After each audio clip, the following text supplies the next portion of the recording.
नमस्कार दोस्तों। तो आज से हम लोग जो मैंने सीरीज़ स्टार्ट की थी एसएससी जीडी की, तो उसमें प्रीवियस ईयर हम लोग गणित का सवाल कर रहे थे। तो आज उसका सेकंड वीडियो होगा जिसमें हम लोग 16 नवंबर 2021 का सेकंड शिफ्ट सॉल्व करेंगे।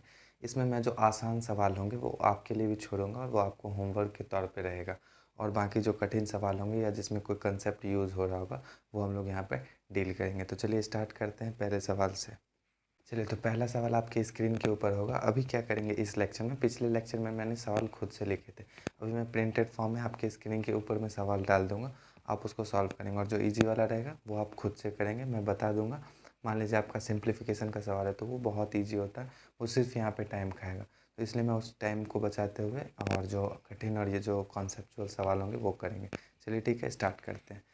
जैसे कि क्वेश्चन नंबर 1 आपके स्क्रीन के ऊपर में होगा। ये क्वेश्चन नंबर 1 क्या कह रहा है, ये बिल्कुल भी सिंप्लीफिकेशन का बहुत ही आसान सा सवाल है, तो ये आप लोग खुद करेंगे। तो हम लोग क्वेश्चन नंबर 2 से बेसिकली करते हैं, लेकिन मैं स्क्रीन के ऊपर में 1 भी डाल रहा हूँ, उसे आप प्लीज़ सॉल्व करेंगे, क्योंकि प्रैक्टिस से ही गणित आपका स्ट्रांग होगा। अदरवाइज़ आप कितने भी टीचर के लेक्चर्स देख लें, ये उतना ही कठिन रहेगा जितना पहले था। तो चलिए स्टार्ट करते हैं सेकेंड क्वेश्चन से।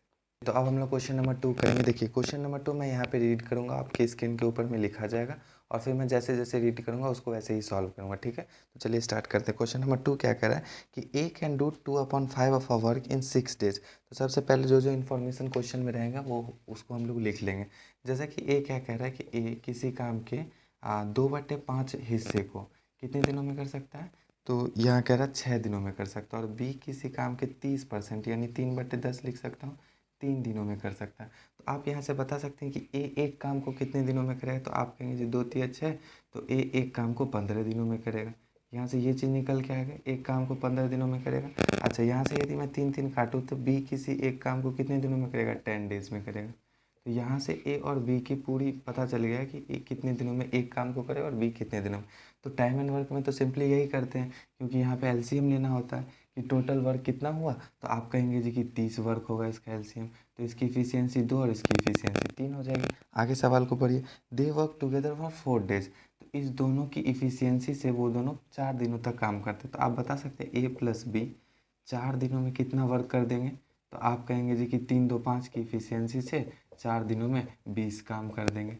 अच्छा, तो रिमेनिंग वर्क कितना बच गया आप बता सकते हैं, रिमेनिंग वर्क कितना बच गया, तो आप कहेंगे 30 - 20, तो 10 काम बच चुके हैं। अच्छा, इसे कौन करता है, तो ये कह रहा है कि the remaining work was completed by C alone in 6 days. इस 10 काम को करने में सी कितना टाइम लेता है, तो सी कहेंगे जी 10/6 टाइम लेता है। तो इसकी सी की इफिशियंसी कितनी आ गई, 5/3 इफिशियंसी आ गई।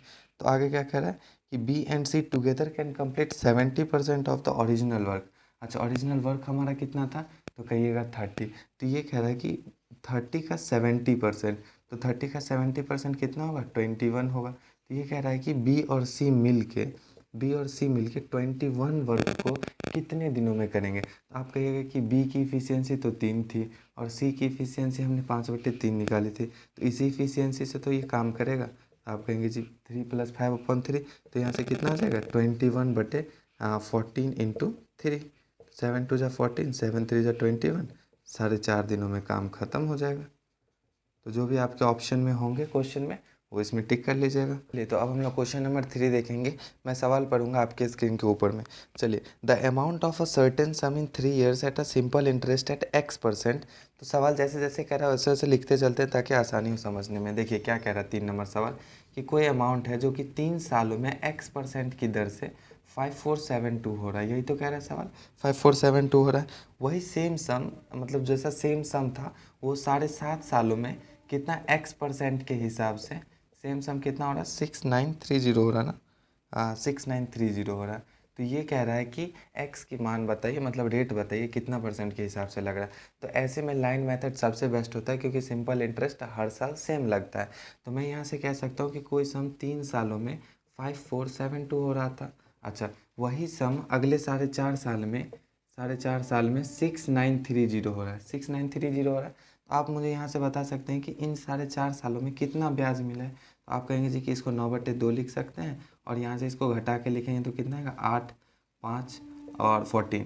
तो अब यहाँ से आप बता सकते हैं कितना मिला, 9 एकम 9, 9 6 एक 54 और 9 दूनी 18, यानी 1 सालों में सम जो मिल रहा है वो मिल रहा है 324 के हिसाब से मिल रहा है।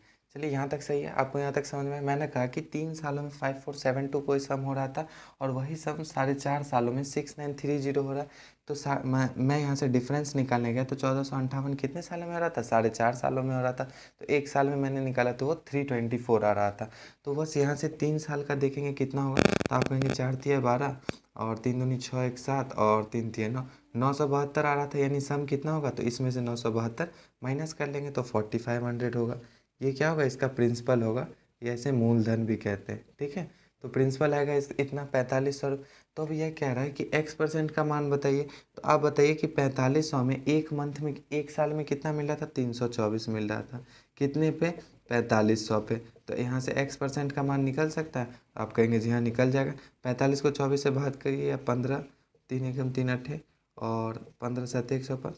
तो ये कितना ना 7.2%, यही x का वैल्यू होगा, ठीक है। चलिए क्वेश्चन नंबर 4 देखते हैं क्या कह रहा है। There are 2 section A and B of a class consisting of 38 and 42 students respectively. If the average weight of the student of section A is 55 kg। तो ये कह रहा है कि 38 बच्चे जो कि सेक्शन ए में है उनका एवरेज दे रखा है कितना, 55 kg दे रखा है। अच्छा, बाकी के सेक्शन बी में कितने बच्चे हैं, तो आप कहेंगे जी कि सेक्शन बी में कितने बच्चे हैं, 42 स्टूडेंट्स हैं। इनका एवरेज कितना दिया हुआ है, तो आप कहेंगे जी 32 kg है। चलिए तो आगे क्या है, find the average weight of all the student in the class. तो इसका पूरे बच्चों का यानी जितने भी टोटल बच्चे हैं इनका एवरेज वेट निकालना। एक तो तरीका है कि आप नॉर्मल मेथड से जाए, एक तरीका क्या है, देखिए इसको इजी कैलकुलेशन करने का। देखिए इसमें 2-3 तरीके लगेंगे, लेकिन जो सबसे मतलब जो बेसिक तरीका है ना, उस इसी से उत्तर सबसे जल्दी आएगा। क्योंकि किसी किसी में आप जो तरीके जानते हैं शॉर्ट ट्रिक्स, उसमें भी फंस जाते हैं क्योंकि पॉइंटों में उत्तर ज़्यादा जाने लगता है। और ऐसे सवालों में सबसे जो अच्छा बेटर तरीका रहेगा वो देखिए, टोटल स्टूडेंट आप बता सकते हैं यहाँ से कितना होगा, 80 स्टूडेंट्स होंगे टोटल, ठीक है, 80 स्टूडेंट्स होंगे टोटल। तो इनका जब एवरेज हम निकालने जाएंगे तो एक क्या तरीका है कि आप सम निकाल लिए और बटे टोटल कर दिए, तो सम बटे टोटल से भी आ जाता है। तो मैं ये कह रहा हूँ कि 80 स्टूडेंट टोटल हैं। अच्छा, इनका सम कितना है, तो 38 बच्चों का एवरेज 55 है, तो सम कितना होगा, 38 इंटू 55। और बाकी के 42 बच्चों का एवरेज कितना है, तो आप कहेंगे जी कि 32 है। तब इनका एवरेज यहाँ से भी सेम आ जाएगा और इसी को सॉल्व करने में स्टूडेंट फंस जाते हैं। लेकिन इसका जो और इजी तरीका हो सकता था, आप इसे सेपरेट कर सकते हैं। लाइक मैंने इसे 80 लिख दिया और प्लस का साइन दिया और यहाँ पे 42 इंटू 32 बटे 80 लिख दिया। अब यहाँ से आप कर सकते हैं कि इसको 11 बार में और इसको कितने बार में, 16 बार में। और इसको जब काटने गए तो 21 और 40 बार में कट गया और फिर 20 और 8 बार में कट गया। और उसके बाद कितना, नहीं 10 बार में काट सकते हैं। फिर 4 2 चौक 8, 2 पंचे 10। तो बेसिकली 21 चौक 84 बट्टे 5 आ चुका और ये कितना आ चुका है, 38 और 38। तो ये कितना, 8 3 11 और 3 1 4, 418 बट्टे 16 आ गया। जब आप इसे सॉल्व करेंगे तो जो उत्तर आएगा वही आपका फाइनल होगा। इसे आप प्लीज़ खुद सॉल्व करेंगे और जो भी ऑप्शन के हिसाब से उत्तर आएगा उसे आप टिक कर लेंगे, ठीक है। चलिए तो अब हम लोग क्वेश्चन नंबर 5 करेंगे, आपकी स्क्रीन के ऊपर में होगा। देखिए क्या कह रहा है, a dealer sold an article at a loss of 4%। He sold it at 120 more, he would have gained 8%। To gain 11% he should sell it for. बहुत ही सिंपल सवाल है। ये क्या कह रहा है कि कोई डीलर है जो किसी सामान को 4% के लॉस पे बेचता है। यदि वो बोल रहा है कि यदि इसे 120 ज़्यादा में बोले बेचे वो, तो उसे 8% का लाभ होगा। तो यहाँ पे हानि यानी लॉस का बात हो रहा है, यहाँ पे क्या प्रॉफिट का बात हो रहा है। तब वो बोल रहा है कि यदि उसे 11% का प्रॉफिट चाहिए तो उसका कितना एसपी होना चाहिए, सेलिंग प्राइस कितना होना चाहिए। तो मैंने ऐसे सवालों में क्या बोला कि इन दोनों का अंतर ले। इन दोनों का अंतर कितना ना, 12%। यानी इसी 12% का मान 120 दिया हुआ है। तो आप कहेंगे जी 1% का मान कितना होगा, 10। तो 100% का मान कितना होगा, तो मैं कहूँगा जी 1000 होगा। तो इसे अब 11% का लाभ चाहिए। तो 11% का लाभ यानी 110 रुपये का लाभ इसे चाहिए। यदि 1000 का 11% कितना होगा, 110 ही तो होगा। तो 110 का लाभ चाहिए यानी इसका 111% ही तो चाहिए इसे। तो ये कितना हो जाएगा, 1100 रुपये।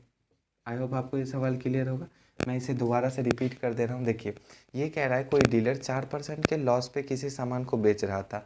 वो बोल रहा है कि यदि उसे 120 रुपये बढ़ा कर बेचता तो उसे 8% का लाभ होता। तो 8% लाभ और 4% हानि के बीच का अंतर कितना है? तो आप कहेंगे जी कि 12% अंतर है। इसी 12% का दाम कितना दिया हुआ है? 120। तो आप कहेंगे जी 1% का दाम 10 हो जाएगा, तो 100% का दाम 1000 हो जाएगा। अब उसे 11% का लाभ चाहिए, तो इसी 1000 का 11% ही तो लाभ चाहिए। 1000 का 11% कितना होगा? 110 होगा। इसी 110 को इसमें जोड़ दीजिए, आंसर आ जाएगा। आई होप आपको ये सवाल समझ में आया होगा। देखते हैं क्वेश्चन नंबर 6। चलिए, तो अब क्वेश्चन नंबर 6 देखते हैं क्या कह रहा है कि a sum fetched a simple interest of 3040 at the rate of 8% in 5 years, what is the sum. देखिए, बहुत ही सिंपल सवाल है। ये क्या कह रहा है, मैंने उस दिन भी बताया आपको कि सिंपल इंटरेस्ट हमेशा रेट और टाइम के डायरेक्टली प्रोपोर्शनल होता है, और रेट और टाइम के ही नहीं बल्कि इसके प्रोडक्ट के भी डायरेक्टली प्रोपोर्शनल होता है। तो मैं ये तो कह सकता हूँ कि ऐसा ही जो होगा वो डायरेक्टली प्रोपोर्शनल होगा रेट इंटू टाइम के। अच्छा, तो यहाँ पे कह रहा है कि रेट तो इसका 8% था और टाइम कितना था? आप कहेंगे जी 5 साल था, और इसी में सी आई एस आई कितना हो जाता था? 30-40 हो जाता था। तो यहाँ से सिंपली आप ये कह सकते हैं कि 40% का मान कितना दिया हुआ? 30-40 दिया हुआ। तो आप 1% का मान निकालते तो 76 आ जाता। तो 1% का मान कितना हो गया? 76। तो 100% का मान कितना हो जाएगा? 7600। आई होप आपको ये सॉल्यूशन ईजी लगा होगा और वो शॉर्ट ट्रिक भी लगा होगा। लेकिन इसका सही मेथड भी अब कॉन्सेप्ट से भी करने जाएंगे तो यही सब प्रोसेस होगा, बस उसका नज़रिया चेंज रहेगा। चलिए अब क्वेश्चन नंबर 7 देखते हैं। ठीक है, कह रहा है कि कोई सम 2675 है, 2675, और दूसरा नंबर क्या है? 2320। तो ये तो रिमाइंडर छोड़ रहा है जी 5, और दूसरा वाला रिमाइंडर कितना छोड़ रहा है? तो आप कहेंगे जी 6। तो ये कह रहा है कि अब इसके ऑप्शन पे भी बहुत कुछ डिपेंड करेगा। ठीक है, तो आपको ऑप्शन भी ध्यान में रखने हैं ऐसे सवालों में, बट इसका इजी मैं मेथड बता देता हूँ। जब भी कोई संख्या यदि 5 रिमाइंडर छोड़ रहा है, तो उसमें संख्या को यदि 5 से माइनस कर दे तो जिस भी संख्या से वो कट रही होगी वो पूरी विभाजित हो जाएगी। क्योंकि मैंने पिछले सवाल में भी बताया था कि मान लीजिए कोई संख्या आपके पास 7 है, और मैं ये कह रहा हूँ कि वो 2 से डिवाइड होगी, मतलब 2 से डिवाइड होगी तो रिमाइंडर 1 छोड़ेगी, और सवाल में यदि रिमाइंडर 1 लिखा हुआ तो आप 7 में से 1 माइनस कर देंगे तो वो 2 से पूरी विभाजित हो जाएगी। तो मैं सेम तरीका इसमें भी यूज़ कर रहा हूँ कि जब मैं 5 इससे माइनस कर दूंगा तो 2670 होगा, और इसमें से 6 माइनस करूँगा तो कितना होगा? 2314। और इसके बाद मैंने कौन सा तरीका बताया था कि आप जो भी संख्या निकल के आए उसका अंतर ले लें। जब मैं इसका अंतर लेने जाऊँगा तो कितना होगा? 6। 7 में से 1 जाएगा 5, और 6 में से 3 जाएगा तो कितना होगा? 3। अच्छा, अब आप देखेंगे ऑप्शन में क्या 356 ऑप्शन में है, और यदि ऑप्शन में नहीं है तो आप इसका कोई मल्टीपल देखेंगे ऑप्शन में होना चाहिए। यदि ऑप्शन में मिल जाए इसका कोई मल्टीपल, मान लीजिए इससे मैंने आधा किया तो 2 1 जा 2, 2 7 जा 14, 2 8 जा 16, तो शायद ये आपके ऑप्शन में है, तो 178 क्या हो जाएगा? इसका उत्तर हो जाएगा। ठीक है, चलिए देखते हैं क्वेश्चन नंबर 8। चलिए, तो क्वेश्चन नंबर 8 देखते हैं। Speed of an aircraft is 120 kilometre per minute, the speed in metre per second. ये क्या कह रहा है? देखिए, ऐसे सवाल में कुछ नहीं, कंसेप्चुअल है यही से सवाल। मैं चाहूँ तो इसे कह दूं कि आप भी कर लो, लेकिन क्या होता है कुछ बच्चे होते हैं जो मतलब किलोमीटर मिनट या यही सब देख के वो डर जाते हैं और इस सवाल को स्किप कर देते हैं कि नहीं गलत हो जाएगा। देखिए, किलोमीटर पर मिनट में लिखा हुआ है, और क्या कह रहा है कि इसको मीटर पर सेकेंड में चेंज करना है। तो सबसे पहले आप बता सकते हैं कि एक किलोमीटर में कितने मीटर होते हैं? आप कहेंगे जी कि 1000 मीटर होते हैं, और 1 मिनट में कितने सेकंड? तो 60 सेकंड। इतना यदि कंसेप्ट क्लियर है तो आप इसे बस इसमें क्वेश्चन के अनुसार ही कर सकते हैं। देखिए, मीटर पर सेकंड में बोला तो किलोमीटर को आप मीटर में लिख लें, और सेकंड में बोला तो मिनट को सेकंड में लिख दें, यानी 60 लिख सकते हैं। 60 दूनी 120 हो चुका है, यानी 2000 मीटर पर सेकंड उत्तर हो जाएगा। आई होप आपको ये कॉन्सेप्ट समझ में आया होगा। देखते हैं क्वेश्चन नंबर 9। अब करेंगे क्वेश्चन नंबर 9। क्या कह रहा है? A and B can complete a piece of work in 120 days, B and C can complete it in 150 days. तो लिखते चलते हैं जैसे जैसे सवाल कह रहा है। पहले सवाल ने क्या कहा कि ए प्लस बी किसी काम को 120 दिनों में कर सकते हैं। उसके बाद क्या कहा? बी प्लस सी किसी काम को 150 दिनों में कर सकते हैं। फिर से क्या कह रहा है? ए प्लस सी किसी काम को 200 दिनों में कर सकते हैं। तो in how many days B alone can complete 2/5 of the same work. 2/5 B से करवाना है, इतना ही तो सवाल कह रहा है। चलिए अब सवाल करते हैं। देखिए, ए प्लस बी 120, बी प्लस सी। तो सबसे पहला हमारा काम क्या होगा कि इसका आप एक एलसीएम ले लो। तो आपको दिख रहा होगा कि 600 एलसीएम आ रहा आसानी से। तो ये 5 बार में, ये 4 बार में, और ये 3 बार में। अच्छा, अब यहाँ पे कंसेप्ट जो टाइम एंड वर्क में स्टूडेंट जनरली पढ़ते हैं वहाँ पे क्या मिलता है उनको? यहाँ ए, यहाँ बी, यहाँ से, तो वो आसानी से कर लेते हैं। तो यहाँ पे तरीका चेंज होगा क्योंकि हर जगह 2-2 बार सब चीज़ आया है। ए भी 2 बार, बी भी 2 बार, सी भी 2 बार। तो आसान तरीका क्या होगा कि आप इन तीनों का सम ले ले, तो आपको सब कुछ 2-2 बार मिल रहा है। तो 2 इंटू ए प्लस बी इंटू ए प्लस बी प्लस सी आ गया। 5 4 9 3 12 आ गया इसका इफिशियंसी। तो a प्लस बी प्लस सी यदि 2 से डिवाइड इधर कर दे तो कितना हो जाएगा 6 हो जाएगा। अच्छा, अब आप एक एक करके जो भी आपके पास वैल्यू है इफ़िशियंसी की उसको इसमें पुट करें और हर एक की इफ़िशियंसी आप निकाल लें।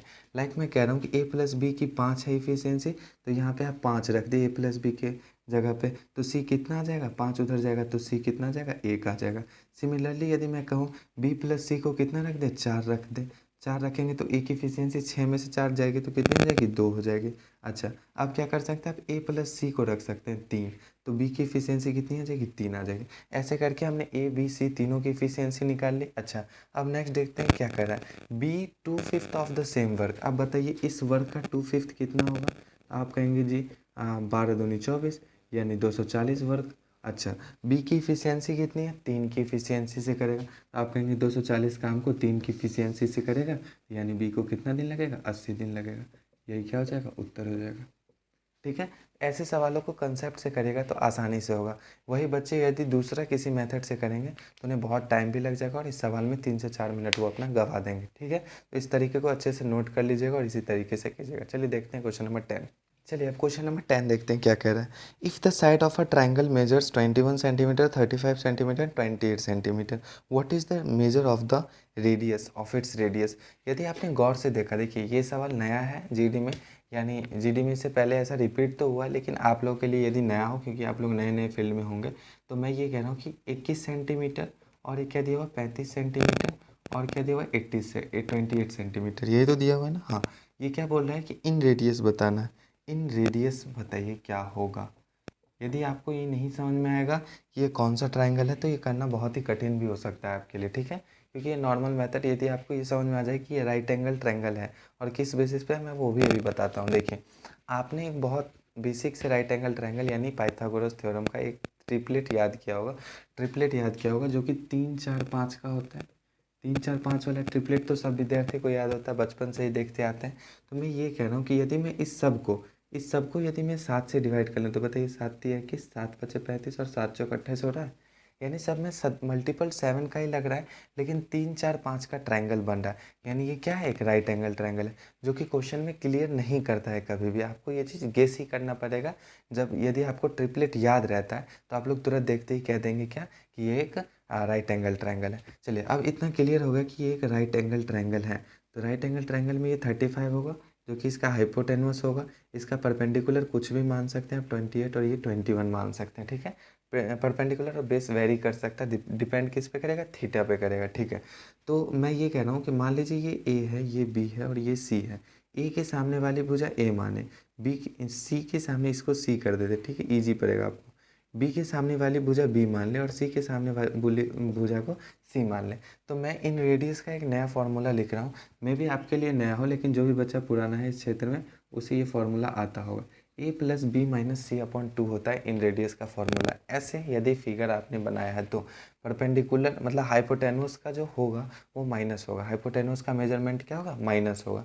तो यहाँ से आपने इतना समझ लिया कि 28 प्लस 21 माइनस 35 अपॉन 2, तो कितना है 49 और माइनस 35 तो कितना जाएगा 7 सेंटीमीटर। यही इसका एंड रेडियस होगा। इसे यदि आप लॉन्ग मेथड से करने जाएंगे तो बहुत लेंथी भी होगा और उत्तर भी में भी आपका ऑप्शन वाला उत्तर ना आए। ठीक है, तो इस तरीके को आप समझ लेंगे और इसे नोट कर लेंगे। चलिए देखते हैं क्वेश्चन नंबर 11। चलिए, तो अब क्वेश्चन नंबर 11 देखते हैं। आपके स्क्रीन के ऊपर में होगा सवाल, after giving a discount of 20% on the marked price it is sold for ₹120, had the discount not been given. यानी मार्क्ड प्राइस पे यदि सामान बेचा जाए the profit would have been 20%, what is the cost price. ये क्या कह रहा है कि सबसे पहले तो इसने 20% डिस्काउंट दिया। 20% डिस्काउंट का क्या सेंस है कि 1/5 पे, यानी 5 का सामान था उस पर एक डिस्काउंट दिया गया। तो आप कहेंगे जी कि 5 का सामान था 4 में बेचा गया। बेचा कितना गया है, सवाल में लिखा हुआ है 120 में, तो 5 का मान कितना हो जाएगा 150, क्योंकि यहाँ 30 से मल्टीप्लाई हो रहा है तो यहाँ पे भी 30 से मल्टीप्लाई हो जाएगा। अच्छा, आगे सवाल क्या कह रहा है कि यदि इसे, ये क्या है इसका मार्क्ड प्राइस है और ये क्या है इसका सेलिंग प्राइस है। अब सवाल में कह रहा है कि यदि सामान को मार्क्ड प्राइस पे ही बेच दिया गया, यानी 150 रुपये में ही बेच दिया जाए, तो इसे प्रॉफिट कितने की हो जाएगी, 20% की हो जाएगी। तो अभी भी 20% का सेंस क्या होगा, 1/5 यानी 1 का प्रॉफिट हो रहा होगा 5 पे। तो मैं ये कहूँगा कि 5 का सामान था और 1 का प्रॉफिट हो गया, तो अब 150 किसका मान हो गया, 6 का मान हो गया। तो आप कहेंगे कि यहाँ पे 25 से मल्टीप्लाई होगा, तो यहाँ पे भी 25 से मल्टीप्लाई होगा और उत्तर कितना जाएगा 125। यही इसका क्या होगा, CP होगा। आई होप आपको सवाल समझ में आया होगा। देखिए मैं एक बार और रिपीट कर देता हूँ। देखिए 20% का डिस्काउंट था, तो मैंने कहा जी कि 5 से 4 में सामान बिक रहा होगा। तो आप कहेंगे कि 120 4 का मान दिया हुआ था, तो 5 का मान कितना हो जाएगा, 150 हो जाएगा। अब वो कह रहा है कि यदि आप मार्क्ड प्राइस पे ही सामान को बेचें तो 100 यानी 150 में ही बेचना है सामान को, तो उसे 20% का लाभ हो रहा है। तो 20% का क्या है कि 5 से 6 यानी 6 का मान 150 दे देगा, तो 5 का मान कितना होगा, 125 होगा। चलिए अब नेक्स्ट क्वेश्चन नंबर 12 देखते। चलिए क्वेश्चन नंबर 12 क्या कर रहा है कि a discount of 20% on the price of an article is same as a discount of 25% on the article another article, the prices of the 2 item. देखिए ये कह रहा है कि कोई आइटम ए और बी मान लेते हैं, तो पहले में जो 20% डिस्काउंट मिल रहा था यानी 20% ऑफ ए और 25% ऑफ बी के बराबर था, ठीक है, यानी दोनों का डिस्काउंट इक्वल था। तो ये पूछ रहा है कि ए और बी का क्या पूछ रहा है, ए और बी का प्राइस बताइए। तो आप कह सकते हैं यहाँ से 5 4 जा 20 और 5 5 जा 25, यानी ए बटे बी का रेशियो कितना आ गया, 5/4। और इसी रेशियो में जो ऑप्शन होगा वो आपका उत्तर हो जाएगा। यहाँ लगभग जैसा ऑप्शन है आपका 50 और 40 उत्तर हो जाएगा, ठीक है। नेक्स्ट क्वेश्चन देखते लेते हैं। क्वेश्चन नंबर 13 देखते हैं क्या कह रहा है। The side of a triangular park are 96 metre and 110 metre 146 metre, यानी साइड्स ऑफ पार्क दिया हुआ 9 sides of triangular park 96 110 and 146 metre है, ठीक है। अच्छा, its area is equal to the area of field in the shape of rhombus. इसका area किसके equal है, रोम्बस के एरिया के इक्वल है। वन ऑफ उस diagonal is 60 metre, the length of its other. तो इस जो रोम्बस का डायगनल है, एक दिया हुआ 60 मीटर और दूसरा नहीं पता है, ठीक है। अच्छा, तो हमको यही निकालना है कि सेकंड डायगनल क्या होगा रोम्बस का, बताइए। एक तो फिर वही फैक्ट आ गया कि यदि आपको ट्रिपलेट मैक्स टू मैक्स याद है तो आपको ये भी पता होगा कि 96 110 एंड 146 का भी ट्रिपलेट होता है। तो यदि ये ट्रिपलेट हो गया तो ये तो एक राइट एंगल ट्रायंगल बन गया, जो कि ट्रायंगुलर पार्क है वो एक राइट एंगल ट्रायंगुलर पार्क बन चुका है। तो आप कहेंगे जी कि 96 बेस मान लेते हैं, परपेंडिकुलर 110, क्योंकि जो सबसे बड़ा है वो हमेशा हमेशा क्या होगा, एक हाइपोटेन्यूस होगा, तो 146 हो जाएगा। अच्छा, इसका एरिया आप आसानी से निकाल सकते हैं 1/2 बेस इंटू हाइट। आप कहेंगे जी ठीक है। अच्छा, सवाल में क्या कह रहा है आपका, देखिएगा ऊपर में लिखा होगा कि जो भी ट्रायंगल का एरिया है, यानी जो राइट एंगल ट्रायंगल हमने बनाया है वो रोम्बस के एरिया के बराबर है। और रोम्बस का एरिया आप लोग को पता होगा कि 1/2 इंटू D1 इंटू D2 होता है, जिसमें D1 का तो मान हमें पता है कि 60 है और D2 का हमें निकालना है। तो 1/2 से 1/2 खत्म, 6 से यदि मैं काटूँ 0 से 0 खत्म, और 6 से कितना बार में करेगा, 16 बार में। तो D2 कितना आ जाएगा, आई थिंक 176 आ जाएगा, जो भी मीटर में या सेंटीमीटर में आप लिख लेंगे, ठीक है। तो इतना क्लियर हुआ। इसमें बस एक नई ट्रिपलेट आ गई जिसे आपको ध्यान में रखना। देखिए याद मत किया कीजिए, आप ध्यान में रख सकते हैं। यदि 96 से कुछ क्वेश्चन में दिखेगा तो उसमें मे भी पॉसिबिलिटी है कि वो ट्रिपलेट बने, बाकी का 110 और 146 उसे क्लियर कर देगा, ठीक है। नेक्स्ट चलिए, तो अब क्वेश्चन नंबर 14 देखते हैं क्या कह रहा है कि what is the third proportional of 9 and 36। Generally बच्चे को एसएससी के, यदि एसएससी में एक भी साल का यदि वो प्रीवियस ईयर सॉल्व किया होगा तो उसे थर्ड प्रोपोर्शन, फोर्थ प्रोपोर्शन या मीन प्रोपोर्शन से सवाल दिख गया होगा। थर्ड प्रोपोर्शन कैसे निकालते हैं, तो आप कहेंगे जी कि थर्ड प्रोपोर्शन निकालने का सबसे आसान तरीका क्या है, कोई भी दो संख्या है तो उसमें B² हो जाएगा। इसमें दो संख्याएं क्या है, 9 एंड 36। तो यहाँ पे 36 ए है और बी क्या है, 9 है ए और बी क्या है, 36 है। तो यहाँ पे आप यहाँ पुट कर लेंगे तो क्या हो जाएगा, 36 इंटू 36 अपॉन 9, 9 4 जा 36, तो कितना जाएगा 144 उत्तर। अब आपको समझ में आया होगा। चलिए नेक्स्ट क्वेश्चन देखते हैं। क्वेश्चन नंबर 15 आपके स्क्रीन के ऊपर में होगा। ये भी एक सिंप्लीफिकेशन का बहुत आसान सा सवाल है। मैं इसका उत्तर आपको बता देता हूँ, आप इसे खुद से ट्राई करेंगे। इसका उत्तर होगा 1046, ठीक है। आप इसे खुद से ट्राई करें सबसे पहले, यदि नहीं बनता है तो आप कमेंट में बता सकते हैं, मैं इसका सॉल्यूशन भी भेज दूंगा, ठीक है। तो अब क्वेश्चन नंबर 16 देखते हैं क्या कह रहा है कि a shopkeeper has some toys he sell 2/3 of the toys at a profit of 35%। देखिए, ऐसे सवालों में बहुत से बच्चे तो उस टॉयज निकालने लग जाते हैं कि टॉयज की संख्या कितनी थी, फिर उसको कितने भागों में मतलब प्रॉफिट में बेचा और कितने को लॉस में बेचा, फिर वो ओवरऑल प्रॉफिट लॉस निकाल। बट ऐसा नहीं है, कुछ विद्यार्थी इसे कुछ सेकेंडों में कर देते हैं। ठीक है, सवाल का तरीका देखिए क्या होता है। He sells 2/3 of the toys at 35%। तो मैं बस यहाँ लिख लेता हूँ कि 2/3 को उसने 35% प्रॉफिट में बेचा। आप तरीके पे ध्यान देंगे और सवाल को समझेंगे। क्या कह रहा है? अच्छा, and the remaining toys at 10% loss. यदि मैं फ्रैक्शन में बात करूं, मैंने माना कि 3 टोटल थे टॉयज और जिसमें दो दो को उसने 35% प्रॉफिट में बेच दिया है। बचा कितना? 1। तो 1 मतलब कितना, फ्रैक्शन में कितना बचा? तो आप कहेंगे 1/3 बचा, क्योंकि 3 का 1 बचा हुआ है जिसे उसने 10% लॉस में बेचा है। ठीक है, ये सबसे बेस्ट तरीका, आप इसे प्लीज़ समझे। देखिए, यहाँ से एलसीएम यदि सेम है, मैं ऊपर वाले को देखो, 35 दूना 70 और ये प्लस माइनस माइनस -10/3 लिख लूँगा और यहाँ पे परसेंटेज में रहने देता हूँ सवाल को। अब बताएं कि यहाँ कितना आ जाएगा? 60/3 यानी 20%। और यही इसका उत्तर होगा। यदि पॉजिटिव में है तो उसे प्रॉफिट हुआ है 20% का, यहीं पे यदि निगेटिव में आ जाए तो उसे लॉस होगा। तो सीखता हूँ, 2 trains start from A and B respectively and travels towards each other at the speed of 60 km/h and 50 km/h respectively. By the time they meet, the faster train has traveled 110 km more than the slower train. What is the distance between A and B? तो मैं इसमें एक concept का use करूँगा जिसे आपने भी time and speed distance में पढ़ा होगा कि जब मीटिंग टाइम सेम होता है, तो स्पीड और डिस्टेंस का रेशियो सेम होता है। इतना बात आपको समझ में आ रहा है? मैं कह रहा हूँ कि जब भी मीटिंग टाइम यानी दो बंदे जब एक ही टाइम पे मिल रहे हो, मीटिंग टाइम जब भी सेम हो सवाल में, तो उसका क्या तात्पर्य होता है कि स्पीड और डिस्टेंस का रेशियो क्या होता है? सेम होता है, डायरेक्टली प्रोपोर्शनल होता है, आप ऐसे भी कह सकते हैं। तो यहाँ पे क्या सवाल कह रहा था कि 60 km/h और 50 किलोमीटर, यानी फास्टर ट्रेन जो है उसकी स्पीड क्या है? 60 और स्लोअर ट्रेन की स्पीड क्या है? 50। तो डिस्टेंस की भी रेशियो सेम होगी, तो मैं इसे 6/5 लिख सकता हूँ या 60/50 ही रहने देता हूँ, आसान हो जाएगा कैलकुलेशन। ये क्या कह रहा है कि इन दोनों के बीच में जो फास्टर ट्रेन है वो 110 किलोमीटर ज़्यादा चल देती है, यानी जल्दी चल देती है। आप यहाँ से बता सकते हैं कि ये कितना यहाँ से ज़्यादा चल रही है, तो आप कहेंगे 10 ज़्यादा चल रही है। इसी का मान तो 110 दिया हुआ है। ठीक है, मैं रेशियो में पूछ रहा हूँ आपसे कितना ज़्यादा चल रही है, तो आप कहेंगे जी कि 10 ज़्यादा चल रही है। इसी 10 का मान 110 है।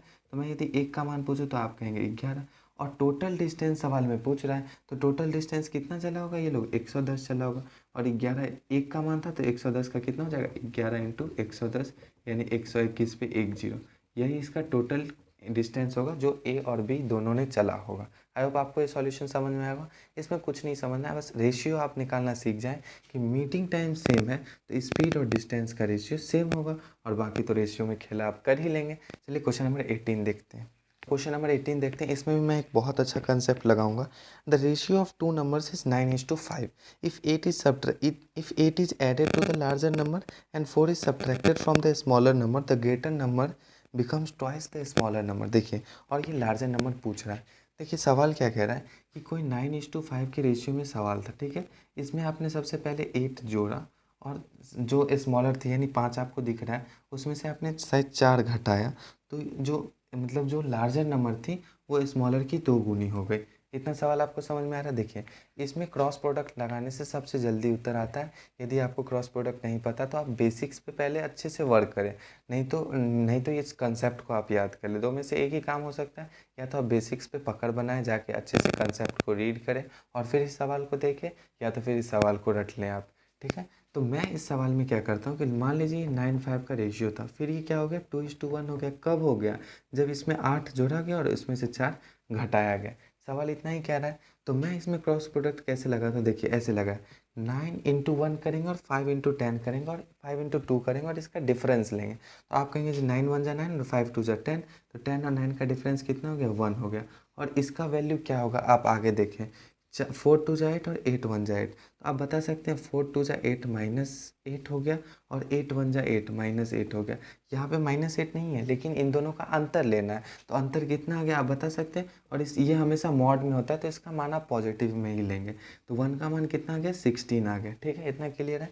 तो ये कह रहा है कि जो लार्जर यानी जो ग्रेटर नंबर थी उसकी क्या वैल्यू है। तो 1 का मान 16 है, तो 9 का मान कितना आ जाएगा? 144। यही इसका उत्तर हो जाएगा। चलिए तो क्वेश्चन नंबर 19 देखते हैं क्या कह रहा है कि Vighnesh spends 42% of his monthly salary on food. अब ये जैसे जैसे खर्च कर रहा है मैं उसे बोर्ड पे लिखते चल रहा हूँ। विघ्नेश को है जो 42% उसने खर्च किया किसमें, फूड पे, 16% ऑन द रेंट।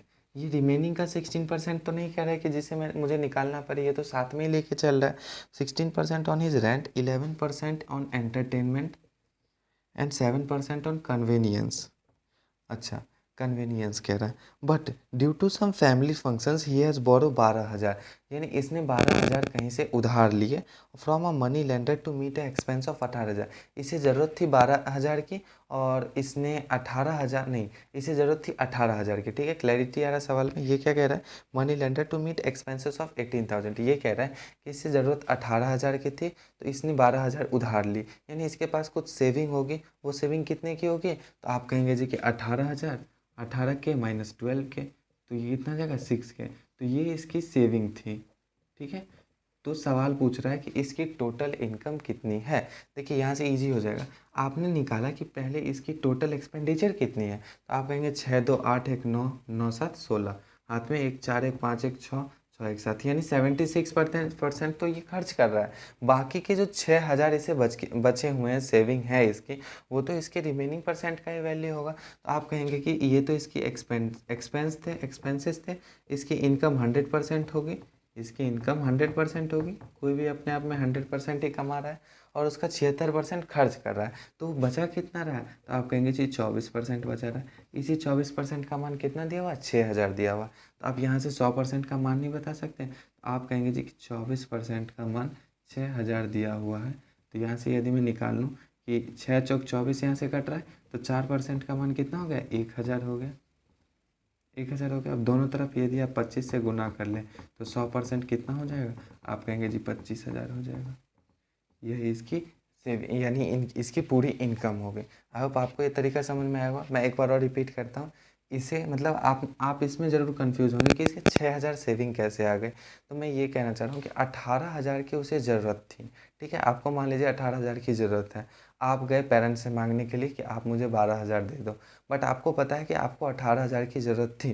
तो यानी आप 12,000 क्यों मांग रहे हैं, क्योंकि आपके पास पहले से 6,000 थी, इसीलिए आप मांग रहे हैं 12,000। तो यही इसकी 6,000 पहले से रखी हुई थी, जिसके बदौलत उसने 18,000 का नीड पूरा कर लिया। तो 6,000 उसकी सेविंग थी, तभी तो बची हुई थी।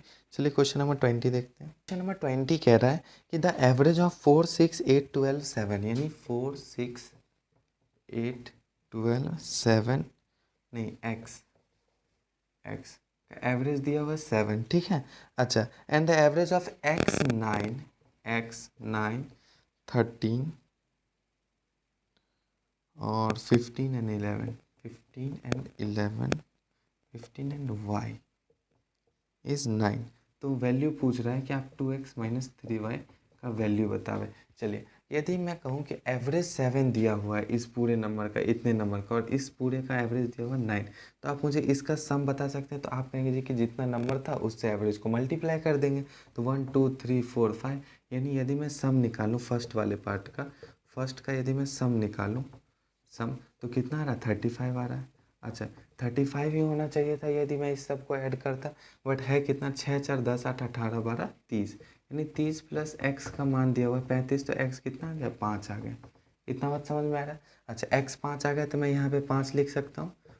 अच्छा, यहाँ पे कितना नंबर है, तो 1 2 3 4 5, तो 5 का भी सम, यदि एवरेज 9 दिया हुआ तो सम कितना होगा, 45 होगा। तो मैं यदि यहाँ पे सेकंड का सम लिखूँ, सेकंड का मैं यदि सम लिखूँ, तो आप कहेंगे जी कि 45, बट इसका ऐड कितना रहा, 9 5 14 13 27 27 10 37 5 42, यानी ये कितना रहा, 42 आ रहा है। प्लस y का मान कितना रहा, 45, तो y कितना आ जाएगा, तो आप कहेंगे जी कि 3 आ गया। तो यहाँ से x और y दोनों क्लियर हो गया, तो आप यहाँ पे बस पुट कर दीजिए, कितना आ जाएगा, 2 × 5 माइनस 3 × 3, तो आप कहेंगे जी 10 माइनस 9 1, यही आपका उत्तर हो जाएगा। ठीक है, तो बस सम का खेला था कि एवरेज में सम कैसे निकालते हैं। तो नंबर ऑफ जितना भी क्वेश्चन रहेगा, जितना भी पार्ट रहेगा, उससे उस एवरेज को मल्टीप्लाई कर दीजिए तो सम आ जाएगा। ठीक है, क्वेश्चन नंबर 20 देखते हैं। 20। चलिए अब हम लोग क्वेश्चन नंबर 21 देखेंगे। क्वेश्चन नंबर 21 कह रहा है कि कोई सम CI मतलब चक्रवृद्धि ब्याज से वो 9% के हिसाब से 2 सालों में 37 62 हो जा रही है। ठीक है, इतना क्लियर है। अच्छा, तो ये किस चीज़ से हो रही है? CI से हो रही है। ऐसा ऐसे होता तो आप आसानी से कह सकते थे कि RT का मल्टीप्लाई कीजिए और उसी का मान दिया हुआ है, बट यहाँ तो चक्रवृद्धि ब्याज से हो रही है। तो इसका जो सबसे सिंपल तरीका होगा, उसमें आप प्रिंसिपल को मान लीजिए। प्रिंसिपल को जब आप लेट करने जाएंगे तो क्या मानेंगे? मान लेते हैं 1000 प्रिंसिपल था। 1000 क्यों मान रहा हूँ? ताकि कैलकुलेशन ईजी पड़े आपको। तो 1000 पे मान लीजिए 2 सालों में कितना ब्याज मिलेगा? तो आप कहेंगे कि पहले ईयर 1000 का 9% 90 रुपये मिलेगा। दूसरे ईयर 1000 का 9% तो 90 मिलेगा, लेकिन 90 का भी 9% मिलेगा। चक्रवृद्धि ब्याज का क्या मतलब होता है कि हर चीज़ यानी हर पैसे पे हर साल आपको ब्याज मिलेगा। तो 90 पे जब ब्याज मिलेगा तो वो कितना पड़ेगा? 8.1 पड़ेगा। यानी मैं टोटल ब्याज की बात करूँ तो वो कितना निकल के आएगा? 188.1 रुपीज़ मिलेगा। तो इसी का मान तो दिया हुआ है कि 3762। बताना क्या है मुझे? प्रिंसिपल बताना है। तो मैं इस पॉइंट को उड़ाऊंगा, इस जीरो को लिखूंगा। 181 टू जा आता है 3762 और एक जीरो चिपक जाएगा यहाँ वाला। तो मैं कहूँगा कि एक का मान 20 आ रहा है। मुझे निकालना क्या है? प्रिंसिपल निकालना है, जो कि हमने 1000 माना था। तो यहाँ पे 3 जीरो चिपकाऊंगा तो यहाँ पे भी 3 जीरो चिपकाना पड़ेगा। यानी प्रिंसिपल क्या निकल के आएगा? 20,000। चलिए अब नेक्स्ट क्वेश्चन 22 नंबर देखते हैं। चलिए क्वेश्चन नंबर 22 क्या कह रहा है कि the ratio of ages of A, B and C 5 years ago. क्या कह रहा है कि 22 नंबर कि A, B, C के रेशियो मतलब एजों का रेशियो दिया हुआ है। एज का क्या दिया हुआ है? रेशियो दिया हुआ है। 5 साल पहले की बात कर रहा है, 5 ईयर्स अगो की बात कर रहा है सवाल में। क्या दे रखा है? 4-5 साल। देखिए एज में आपको 2-4 कंसेप्ट क्लियर होने चाहिए। भले साल कितना भी बदल जाए, रेशियो नहीं बदलता है। साल में रेशियो का फ़र्क अंतर बराबर रखता है, ठीक है। एज में 2 ही कंसेप्ट है कि एक अंतर बराबर होता है और एक साल कितना भी आगे पीछे जाए रेशियो सेम रहता है, ठीक है। अच्छा, मैं ये कह रहा हूँ कि the sum of their present ages is 135 and what will be the sum of the ages of B and C from 3 years now. यानी बी और सी के 3 ईयर्स नाउ पे कितना सम होगा ऐड, मतलब उसके एज का सम कितना होगा। अच्छा, अभी कितना सम दे रखा है? 135 ईयर। ये क्या है? प्रेजेंट का दिया हुआ, प्रेजेंट का। यदि मैं पूछूं कि 5 साल पहले इन तीनों का सम कितना होगा, तो आप कहेंगे जी कि ए भी 5 साल माइनस होगा, बी भी 5 साल माइनस होगा और सी भी 5 साल माइनस होगा। कुल मिला के 15 साल मुझे माइनस करना पड़ेगा, तभी तो 5 साल पहले का सम पता चलेगा। आपने कहा जी कि 15 साल माइनस किया तो 120 ईयर आया। इसमें मैंने तीनों का सम माइनस किया है, ए, बी और सी तीनों के एज का सम माइनस किया है। तो मुझसे क्या मिल गया है कि 5 साल पहले इनके एज का सम कितना होगा? 120। तो इसके इसी रेशियो में तो ये बटेगा एज। 5 4 9 7 16, यानी 16 का मान कितना हो गया? 120। तो एक का मान कितना हो जाएगा? आप बता सकते हैं यहाँ से। तो आप कहेंगे जी कि 16 में 112 और 16 पंचे 80, यानी एक का मान कितना रहा? 7.5 आ रहा है। तो यहाँ से मैं यदि निकालूँ कि 4 का मान कितना होगा, 5 का मान कितना होगा, 7 का मान कितना होगा, तो मुझे बेसिकली बी और सी से मतलब है, क्योंकि बी और सी का ही 3 साल के बाद का है। वह ये एज पूछा है। तो आप कहेंगे जी 5 पचे 25 और 7 पचे 35 और 2 37, 37.5 और सी कितना होगा? तो 7 पचे 35 और 7 7 2 49 3 51.5। ये कब होगा? 5 ईयर्स एगो, 5 ईयर्स अगो, ठीक है। अच्छा, जब हम लोग प्रेजेंट की बात करें तो प्रेजेंट में तो ये लोग 5-5 साल बढ़ जाएंगे। तो आप कहेंगे जी ये 5 साल बढ़ेगा तो 42.5 हो जाएगा और ये 5 साल बढ़ेगा तो 56.5 हो जाएगा। लेकिन सवाल में यही नहीं रुका है। सवाल में पूछ रहा है कि अभी का आप सम नहीं बताना है। सम कब का बताना है? 3-3 साल बाद, यानी बी और सी 3-3 साल और बड़े हो जाएंगे। तो जब ये 3-3 साल और बड़े होंगे तो इनका सम कितना हो जाएगा? तो आप कहेंगे जी कि 45.5 हो जाएगा और ये कितना हो जाएगा? 59.5 हो जाएगा। कुल मिला के यदि आप देखें तो कितना हो रहा है ये? 50 और 9 5 14 1 15 हो रहा है और 16, यानी 106 बरस हो रहा है। 106 बरस हो रहा है इन दोनों का सम, और यही क्या होगा? आपका उत्तर होगा। ठीक है, तो अब हम लोग क्वेश्चन नंबर 23 देखते हैं। क्या कह रहा है कि 3 numbers are in the ratio. 3 numbers का रेशियो दिया हुआ है कि 4 9 13 के का रेशियो है, ठीक है। इसका एलसीएम दे रहा है कि 2340 है। इसका एलसीएम दे रहा है जी कि 2340 है। तो इसका एचसीएफ पूछ रहा है। देखिए इससे आसान सवाल नहीं पूछ सकता एसएससी के द्वारा। एलसीएम क्या होता है? सभी चीज़ों का सम होता है। तो मैं इसे क्या लिख सकता हूँ? 4 × 9 × 13 का मान क्या दे रखा है? 2340 दे रखा है। अब यहाँ से यदि आप निकालने जाए तो क्या आएगा बता सकते? 13 13 कम 13 13 8 104 और 9 दूनी 18 और कितना जाएगा? 4 5 6 20, यानी एक का मान कितना क्या? 5। और इसमें यानी रेशियो वाले सवाल में जो एक का मान होता है वही एचसीएफ होता है।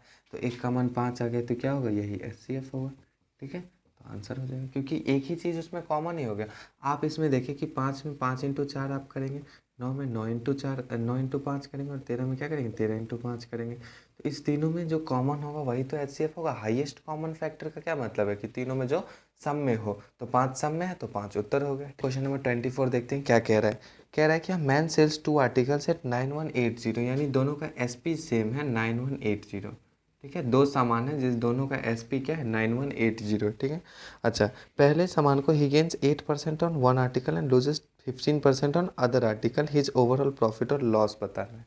अच्छा, एक सामान पे इसने कहा कि 8% का नुकसान होता है और दूसरे सामान पे इसे 15% का फ़ायदा होता है और दोनों का एसपी सेम है।